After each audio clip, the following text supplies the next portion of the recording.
네, 오늘은 미분 개념을 배우고 나서 인문계열 학생들이 가장 많이 내는 주제예요. 한계 효용과 미분에 대해서 말씀드려 보도록 하겠습니다. 자, 우선 한계 효용이라는 개념에 대해서 말씀을 드리면요. 자, 효용이라는 개념은 재화를 소비함으로써 얻는 욕망의 만족도예요. 즉, 어떤 물건을 사거나 음식을 먹음으로써 얻는 그 만족도의 크기를 나타냅니다. 자, 그러면 한계라는 것은 무엇이냐면, 자, 그 수학에서의 리미트가 아니고요. 경제학적으로는 이제 마지널이라고 하는데, 자, 이 마지널의 뜻은 근소한, 미미한, 가장자리에 뭐 이런 뜻이에요.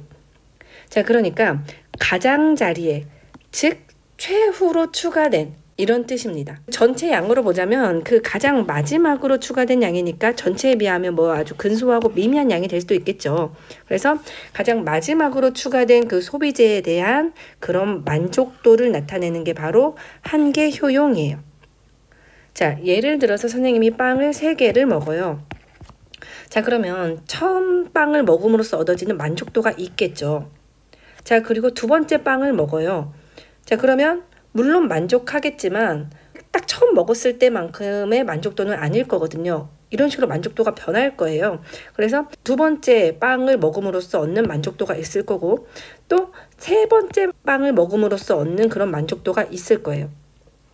자, 이런 식으로 전체를 봤을 때 그 마지막으로 하나가 추가됐을 때 얻어지는 그런 만족도를 저희가 한계 효용이라고 합니다. 자, 정리된 내용 한번 읽어보시고요. 넘어가 볼게요. 자, 한계 효용에는 한계 효용 체감의 법칙이다라는 게 있는데요. 그 재화의 소비량이 증가함에 따라 그 한계 효용이 점차적으로 감소하는 것을 뜻해요. 아까 말씀드렸지만 그 빵을 제가 먹을 때에도 처음 먹을 때는 만족도가 크겠죠. 그런데 먹으면 먹을수록 맞아요. 처음만큼 만족하진 않고 추가되는 만족의 양이 조금 줄어들 거거든요. 그래서 그게 조금씩 줄어들어가는 게 바로 한계 효용 체감의 법칙이다라고 생각하시면 되겠고, 자, 조금 더 구체적으로 말씀을 드리면, 자, 아까 빵을 먹는데 첫 번째 빵을 먹어요. 그러면 이제 100만큼의 만족을 얻었어요. 자, 근데 하나를 또 먹어요. 그러면 처음 먹었을 때는 100만큼의 만족이 추가가 됐는데 두 번째 거는 그렇죠. 처음만큼은 추가되지 않아요. 한 이 정도? 뭐 이렇게 추가가 되는 거예요. 자, 그 다음에 세 번째 빵을 먹어요. 이제 배도 부르고 그 만족의 양이 물론 조금 더 좋아질 수는 있겠지만 처음만큼 좋아지진 않고 뭐 이런 식으로 추가가 되는 거죠. 되셨나요? 자, 지금 말씀드린 게 바로 빵을 하나 먹어감에 따른 그 한계 효용의 양이고요. 말씀드린 대로 이 한계 효용의 양은 소비량이 증가할수록 점차적으로 이렇게 줄어들어 갑니다. 자, 그러면 여기 총 효용은 어떨까요? 그렇죠. 총 효용이라는 거는 빵을 먹으면 먹을수록 생기는 그 효용의 전체 양이에요. 자, 하나를 먹어요. 그럼 총 효용은 100이겠죠. 자, 그럼 2개까지 먹었을 때는 그렇죠. 이 100이라는 효용에다가 70이 추가가 되는 거기 때문에 총 효용의 양은 170이 되는 거고 한 개를 더 먹으면 30만큼 추가가 되니까 총 효용은 200이 되겠죠. 그래서 어쨌든 한계 효용이라는 건 점차적으로 줄어가지만 총 효용은 증가하고 있는 게 되겠죠. 전체적인 누적량은 늘어나는 거니까요. 되셨나요? 자, 그럼 이 표를 보고 한번 작성을 한번 해볼게요. 자, 제가 피자를 이렇게 먹어감에 따른 총 효용을 먼저 나타내 놨어요. 자, 총 효용이라는 거는 아까 말씀드렸다시피 그렇죠. 효용이 누적된 값이에요. 자, 그랬을 때 한계 효용. 자, 구해볼게요. 자, 처음 하나를 먹었어요. 자, 그러면 그 한 개의 한계 효용이 바로 100이겠죠. 자, 2개를 먹었더니 누적된 총 효용이 170이에요. 그러면 두 번째 피자에 대한 한계 효용은 그렇죠. 70만큼이 추가가 된 거예요. 두 번째 하나에 대한 만족도는 70이었던 거죠. 자, 그 다음에 3개만큼 먹었더니 210이에요. 누적량이. 자, 그러면 그렇죠. 얼마만큼 추가가 된 거예요? 그렇지. 세 번째 거를 먹음에 따라서 40만큼 추가가 된 거고요. 다음은 4개를 먹었을 때 총 효용이 240이니까 그렇죠. 30만큼 추가가 된 거고 마지막 5번째 양은 그렇죠. 10만큼 추가가 된 거네요. 즉 여러분들 생각을 해보시면 이 한계 효용이라는 거는 결국에는 총 효용이 얼마만큼 증가하고 있는지 그런 증가분이라고 생각하시면 돼요. 소비재가 하나 더 추가됨에 따라서 총 효용이 얼마만큼 증가하고 있는지 그런 증가 비율. 물론 증가할 수도 있고 감소할 수도 있으니까 어떻게 변화하고 있는지를 나타내 준다라는 거죠. 그래서 눈치가 빠른 학생들은 알겠지만 총 효용이 어떻게 증가하고 감소하는지를 나타내는 그 변화를 나타내는 변화율을 나타내는 게 바로 한계 효용이다 라고 생각하시면 될 거예요. 그리고 바로 변화율을 나타내 준다고 하니까 바로 이 수학에서는 미분 개념이 되겠죠. 아셨나요? 자, 추가적으로 평균 효용에 대해서도 같이 많이 나오니까 한번 알아볼게요. 자, 평균 효용은 그렇죠. 저희가 한 개당 만족도를 따지는 게 아니고 그래서 전체적으로 평균적으로 어느 정도 효용을 누렸는지예요. 예를 들어서 제가 3개만큼의 피자를 먹었어요. 자, 그러면 제가 3개를 먹어서 총 효용 210을 얻었거든요. 자, 그러면 210을 얻었는데 제가 피자를 총 3쪽 먹었으니까 피자 한 쪽당 효용은 평균적으로 70이다라고 계산할 수 있겠죠. 물론 처음 거는 만족도가 되게 컸고 마지막 거는 만족도가 좀 낮았지만 평균적으로는 70 정도였다라고 생각할 수 있다라는 거예요. 자, 아까 제가 이 한계 효용이 변화율이다라고 했을 때 변화율이다, 미분이다라고 생각했을 때 이 평균 효용은 여러분들 배운 그렇죠. 평균 변화율 개념과 비슷하다라고 생각하시면 될 거예요. 되셨나요? 자, 그럼 넘어가서 총 효용 그래프와 한계 효용 그래프를 나타내 보려고 하는데요.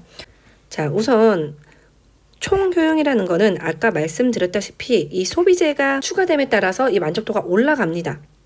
누적된 양이니까요. 그런데 처음에는 이 만족도가 막 가파르게 올라가다가 그 속도가 좀 둔화되면서 이 만족도가 최고점을 찍어요.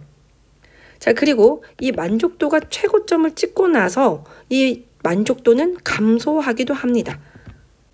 자, 어떤 경우에요? 그렇죠. 피자를 먹는데 피자를 너무 많이 먹어서 이제는 토할 것 같아요. 배가 아프고 토할 것 같아요. 그러면 그 만족도는 줄어들겠죠. 그래서 이런 식으로 이 만족도는 쭉 올라가다가 감소하게끔 됩니다. 자, 그러면 이 한계 효용은 어떻게 될까요?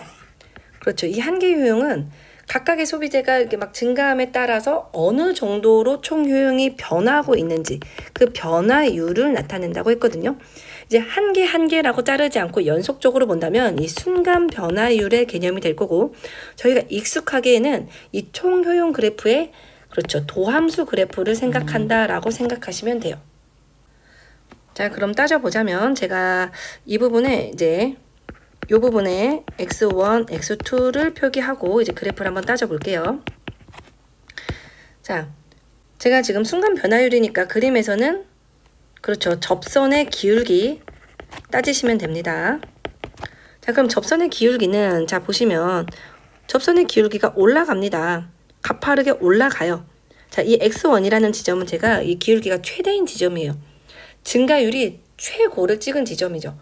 그래서 x1까지는 그 변화율이 막 올라가요. 가파르게 올라갑니다. 자, 그런데 이 x1을 지나고 나면 만족을 하긴 하지만 그 만족도의 증가분이 조금 이렇게 완화돼요. 그래서 x2까지 가면 이제 만족도가 증가하지 않습니다. 최고점을 찍은 거죠. 그래서 이 접선의 기울기도 최고점을 찍었다가 점차적으로 줄어들다가 변화율이 0을 찍게끔 되고요. x2를 지나고 나면은 오히려 이 총효용 만족도가 감소하죠. 그러니까 하나를 더 소비하면 만족도가 줄어들어요. 즉 추가되는 만족도가 음수인 겁니다. 접선의 기울기도 음수가 나오고 어쨌든 추가하면 만족도가 음수. 그래서 보시면 이 x1부터는 이 한계 효용이 점차 줄어들어가는 걸 보고 있으니까 여기가 바로 한계 효용 체감의 법칙을 느끼실 수 있는 부분이고요. 저희가 이제 얘를 조금 더 이제 해석을 해보자면 자, 이 한계 효용이 자, 만약에 양수예요. 자, 결국에는 그럼 저희가 수학적으로 보면 이제 도함수가 양수라는 거니까 원래 함수는 그렇죠. 증가하게 되겠죠. 하나를 먹을수록 만족도가 어쨌든 추가되는 만족도가 양수인 거니까 누적량은 증가하는 겁니다. 자, 그 다음에 한계 효용이 만약에 음수면요. 하나를 먹었을 때 생기는 만족도가 음수예요. 그렇다면 전체 누적된 만족도는 감소하게끔 되겠죠. 자, 그리고 만약에 이 한계 효용이 0이라면요. 수학적으로는 100%는 아니지만 이런 경우에는 이 한계 효용이 0인 지점, 한계 효용이 0인 지점, 즉 도함수 값이 0인 지점이니까 보통은 요 꼭대기를 나타내겠죠. 요 꼭대기. 이 부분이 바로 접선의 기울기, 순간 변화율이 0인 지점이잖아요. 그래서 바로 한계 효용이 0이 되는 점이 바로 이 총 효용이 극대를 이루는 부분이다 라고 생각하실 수 있겠습니다. 그래서 이런 식으로 저희가 수2에서 배운 기본적인 이 원함수와 도함수의 관계를 조금 생각해 보실 수 있을 것 같아요. 자, 그러면 제가 추가해서 이번에는 이 한계 효용 균등의 법칙에 대해서 말씀을 드리려고 하는데요. 자, 얘는 저희가 소비자 입장에서 최적의 소비 선택을 도와주는 이론이에요. 자, 예를 들어서 선생님이 6,000원이 있는데요. 볼펜과 노트를 6,000원어치 사려고 그래요. 볼펜은 한 개에 1,000원이고 노트는 한 권에 2,000원. 자, 이랬을 때 제한된 범위 내에서 제가 만족도를 최대로 하려면 어떻게 소비를 하는 게 좋을까를 생각하는 거죠. 물론 많이 사면 살수록 좋지만 저희가 일상생활에서도 그렇지만 예산에 이제 한계가 있으니까 예산 범위 내에서. 자, 그리고 선생님이 이제 이렇게 세로로 나타낸 거는 그 개수가 추가됨에 따른 각각의 한계 효용, 추가되는 만족도를 나타낸 겁니다. 자, 그럼 한번 생각해 볼게요. 자, 보니까 볼펜은 한 개를 사면 만족도가 1000이고 노트는 한 개를 사면 만족도가 1500이에요. 자, 그러면 노트를 사야 될까요? 아니죠. 그렇게 단순하게 생각하면 안 되고 가격이 다르기 때문에 볼펜은 하나에 1,000원이고 노트는 한 권에 2,000원이잖아요. 자, 그러면 가격을 대비한 효용을 생각하셔야죠. 자, 그래서 선생님이 이제 여기서 어떤 개념을 생각할 거냐면 1원당 한 개 효용을 생각할 거예요.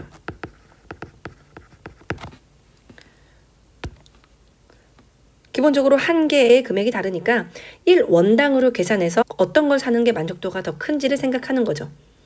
자, 그러면 볼펜 같은 경우에는 1,000원인데 1원당이니까 자, 나누기 1,000을 해주시면 원당 한 개 효용이 나와요. 자, 그럼 나누기 1,000을 하면 1이고 나누기 1,000을 하면 0.9, 0.8, 0.7, 0.6, 0.5 얘가 한 개 효용일 거고요. 자, 노트 같은 경우는 2,000원이니까 나누기 2,000을 하면 원당 한 개 효용이 나오겠죠. 자, 그러면 나누기 2,000 하면 4분의 3이니까 0.75. 자, 나누기 2,000 하면 0.65, 0.55, 0.45. 자, 이런 식으로 1원당 한 개 효용이 나올 거예요. 자, 그럼 이제 소비를 한번 해볼게요. 자, 처음에 살 때는 무엇을 사야 될까요? 그렇죠. 1원당 한 개 효용이 얘는 1이고 얘는 0.75니까 볼펜을 하나 사셔야 돼요. 자, 그 다음에는요. 자, 두 번째 볼펜을 사면 이제 처음에 하나 샀기 때문에 그 두 번째 볼펜에 대한 이 한 개 효용은 조금 낮아집니다. 하지만 아직도 노트를 추가하는 것보다는 이 한 개 효용이 높죠. 자, 그러면 또 볼펜을 하나 추가하는 거죠. 자, 그 다음에 세 번째 볼펜을 추가하면 한 개 효용이 0.8이에요. 아직도 높아요. 그럼 볼펜을 하나 더 사고요. 자, 그 다음에 네 번째 볼펜을 추가하려고 봤더니 이 네 번째 볼펜보다는 노트 2,000원이더라도 이 노트를 사는 이 만족도가 더 높거든요. 자, 그러면 이때서야 이제 노트를 한 권 추가하시는 거죠. 맞나요? 그리고 나서 보시면 네 번째 볼펜의 이제 한 개 효용이 0.7이고 노트는 0.65이기 때문에 그 다음도 사실 이제 볼펜을 추가하셔야 돼요. 이제 그런데 이제 사실 보시면 저희가 이제 아까까지 이 직전까지의 소비를 보시면 자, 볼펜을 3개 샀기 때문에 지금 3,000원이고 노트를 한 권 샀기 때문에 2,000원, 벌써 5,000원을 소비한 상태예요. 그렇기 때문에 노트를 한 권 추가할 수는 없고 어쩔 수 없이 이제 이 볼펜을 하나 추가를 하셔야겠죠. 이렇게. 그래서 이제 볼펜 4개에 노트 한 권을 사는 게 최적의 만족도를 누릴 수 있다라고 생각하실 수 있을 거고요. 만약에 이 마지막 선택에서 이 노트도 1,000원어치를 살 수 있다면 저희는 그렇죠. 이 0.7과 0.65를 또 비교하셨어야겠죠. 지금 같은 경우에 이제 이 금액적인 부분 때문에 1,000원짜리 볼펜을 선택할 수밖에 없지만 가격을 둘 다 구매할 수 있는 상황이라면 요 두 개를 또 이제 비교하셔서 선택을 해나가는 겁니다.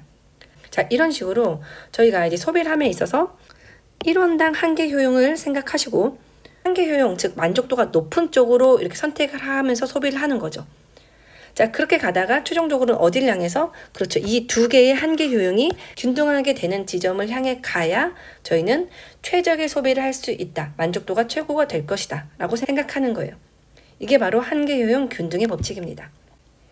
자, 선생님처럼 이렇게 한 개 한 개를 생각해 나가셔도 되고, 또는 지금 같은 경우에는 케이스가 몇 개 안 돼요. 저희가 이제 6,000원이고다 보니까 노트와 볼펜을 생각해 보시면, 자, 노트를 최대 3권 살 수 있고 뭐 이렇게 살 수 있거든요. 자, 그럼 노트를 3권 사면 볼펜은 1개, 노트를 2개 사면 볼펜 2개, 노트를 1권 사면 4개, 뭐 이런 식으로 되겠죠. 그래서 전체적으로 선택할 수 있는 케이스가 4가지밖에 없기 때문에 이 4가지의 각각의 총 효용을 따지셔서 그때 총 효용이 최고가 되는 부분을 선택하셔도 괜찮아요. 되셨나요? 그래서 이런 식으로도 한번 구해 보시고요. 자, 이번에는 소비자 입장이 아니고 기업의 입장에서 이윤을 극대화하는 조건에 대해서 한번 알아볼게요. 자, 기업 입장에서 이윤이 최대가 되게끔 생산량을 조절하고 싶어요. 자, 그러면 이윤이라는 건 뭐냐면, 자, 벌어들인 총 수입에서 제가 들어간 그 비용을 빼주면 남는 이윤이 될 거예요. 자, 그러면 이 이윤이 극대화가 되려면, 그렇죠. 자, 이윤이라는 것도, 자, 보통은 생산량이 증가함에 따라서 이윤 같은 경우도 이렇게 증가하다가 최고점을 찍고 이윤이 오히려 감소하거든요. 너무 많이 생산을 하면 팔리지 않기 때문에 이윤이 감소하겠죠. 생산하는 비용만 더 들어가니까. 자, 그러면 저희가 이 총 이윤이 최대가 되는 요 지점을 찾고 싶어요. 자, 그렇죠. 선생님이 그래프를 그린 이유죠. 딱 보이죠? 저희는 극대 부분을 찾으면 되니까 결국에는 미분값이 0 되는 점을 찾아서 향해 가면 수학적으로 해석이 될 거예요. 자, 그러면 총 이윤이 최대, 극대가 되기 위해서 미분을 한번 해볼게요. 자, 그럼 미분이라는 거는 아까 말한 대로 생산량이 추가됨에 따른 그 변화율을 따지는 거고, 그 추가됨에 따른 그 변화율이라는 게 바로 한계 개념이었거든요. 자, 그러면 미분을 하면 결국에는 저희는 한계 이윤을 구하는 거고요. 그리고 자, 미분할 때는 또 이 각각을 미분해주면 되기 때문에, 자, 총 수입이라는 거를 미분하면, 그렇죠, 한계 수입이 될 거고, 총 비용이라는 함수를 미분하면 한계 비용이 될 거예요. 자, 생각해 보시면 생산량이 추가됨에 따라서 어느 정도의 수입이 늘어나는지, 또 비용은 어느 정도 늘어나는지, 그런 변화되는 부분인 거죠. 자, 그랬을 때 아까 이 미분값이 0이 돼야 된다고 했으니까 얘가 0이 된다. 즉 어떤 부분이라고 생각할 수 있냐면, 한계 수입과 한계 비용이 같아지는 지점에서 생산량을 결정해 줘야 바로 총 이윤이 극대화가 될 것이다 라는 결론을 얻으실 수 있는 거죠. 자, 멈춰놓고 조금 생각하시면 좋겠는데, 한 가지 예를 들어서 만약에 얘가 한계 수입, 한계 비용, 얘가 만약에 음수가 나왔다고 해볼게요. 자, 그러면 음수가 나왔다라는 거는 한계 수입보다 한계 비용이 많았다는 거예요. 즉 생산량을 추가함에 따라서 얻어지는 수입보다 쓰는 비용이 많은 거죠. 자, 그럼 얻어지는 수입보다 비용이 많으면 당연히 이윤은 감소하게 되는 거예요. 즉 이때는 생산량을 증가시키면 안 되는 거죠. 되셨나요? 이런 식으로 이 미분한 값의 부호에 따라서 어떤 해석이 가능한지를 생각해 보시면 이 부분을 잘 이해하실 수 있을 것 같아요. 자, 선생님이 설명드릴 내용은 여기까지고요. 자, 혹시 추가적으로 조금 더 생각해 보고 싶은 학생들은, 자, 첫 번째, 자, 관심 영역에서 적용 사례를 한번 찾아보세요. 자, 이 한계 비용이라는 개념은 이 경제학 부분이 아니고 저희 일상생활에서도 굉장히 많이 이용이 돼요. 예를 들어서 여러분이 내일 시험을 봅니다. 그런데 공부할 시간이 2시간밖에 없어요. 자, 그러면 영어 공부를 할지 수학 공부를 할지 선택을 하셔야죠. 자, 그런데 어떻게 선택하시겠어요? 그렇죠. 1시간을 투자했을 때 어떤 공부가 조금 더 나에게 만족스러움을 줄지, 그걸 생각해서 결정하시는 거예요. 그게 바로 한계요용 개념을 사용하고 계신 겁니다. 그래서 관심 영역에서 적용 사례를 좀 찾아보시면 좋겠고, 자, 그리고 오늘 선생님은 이 경제학 부분에서도 기초적인 부분에 대해서 말씀을 드렸는데, 이 부분에 조금 욕심이 있는 학생들은 이 경제학적으로 조금 더 파고 들으셔서 좀 더 깊이 있는 보고서를 써보셔도 좋으실 것 같아요. 자, 그리고 마지막으로 수학적인 관점에서 보자면, 실제로 이제 복잡한 상황들에서는 여러 가지 소비재에 의해서 그 효용이 영향을 받는 경우들이 많겠죠. 그래서 각 소비재의 한계 효용을 구하기 위해서는 그 나머지 소비재는 변화하지 않는 상수로 취급을 하고 제가 관심 있어 하는 그 소비재를 가지고만 저희는 미분을 해나가야 합니다. 그래서 그렇게 여러 가지 소비재가 섞인 상황에서 한 가지 소비재의 한계 효용을 구하기 위한, 즉 수학적으로는 한 가지 변수에 대해서만 미분을 해나가는 바로 이 편미분 아이디어에 대해서 조금 더 학습을 해보셔도 좋으실 것 같습니다. 여기까지 말씀을 드리고 한계 효용과 미분에 대한 영상은 여기서 마무리하도록 하겠습니다.